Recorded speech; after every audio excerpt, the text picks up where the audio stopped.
मोठी बातमी आपण बघतोय, सर्वसामान्यांच्या खिशाला झटका दणका बसण्याची ही बातमी आहे। राज्यात अतिवृष्टी झाली, त्यामुळे शेतकरी बळीराजा हवालदिल झालाय आणि आता सामान्यांवरती सुद्धा त्याचा परिणाम होणार आहे। कारण अतिवृष्टीमुळे भाजीपाला महाग झालाय। महागाईची झळ या भाजीपाल्याला बसलेली आहे। परतीच्या पावसामुळे शेतमालाचं प्रचंड नुकसान झालंय।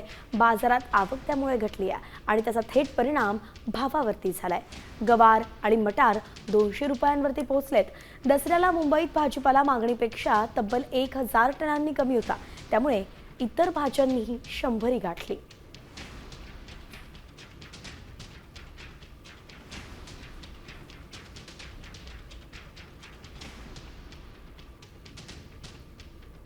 तर ह्या भाज्यांच्या दरांमध्ये बदल कसा झालाय, ग्राफिक्सच्या माध्यमातून सविस्तर नजर टाकूयात। तर आपण बघतोय, गवार घाऊक बाजारात 60 ते 90 रुपयाला होती, तर किरकोळ बाजारात 180 ते 200 रुपये असा भाव होता। मटार घाऊक बाजारात 100 ते 140 होती, किरकोळमध्ये 200 ते 220 पर्यंत तिचा भाव होता। भेंडी घाऊक बाजारात 36 ते 50 रुपये होती, किरकोळ बाजारात किंमत 100 ते 120 दरम्यान होती। तर वांगी घाऊक बाजारात 34 ते 40 रुपयांनी होती, किरकोळ बाजारात 80 ते 100 पर्यंत दर होते। शेवगाच्या शेंगा घाऊक बाजारामध्ये 60 ते 90 दरम्यान भाव होते, किरकोळ बाजारात 100 ते 160 दरम्यान भाव होते। पालक तर पालेभाजी घाऊक बाजारामध्ये 15 ते 16 ला जुडी होती, किरकोळ बाजारात 50 ते 60 ला विकल्या जात होती।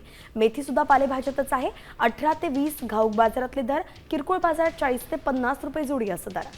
कोथिंबीर तर घाऊक बाजारात 8 ते 12 ला होती, किरकोळ याच्यामध्ये ती 35 ते 40 पर्यंत गेली। तर शेपू आपण बघतोय, घाऊक मध्ये 10 ते 12 ला होती। आता isakal.com आहे देशातील नंबर 1 ची मराठी न्यूज वेबसाईट। प्रत्येक अपडेटसाठी isakal.com ला नक्की भेट द्या।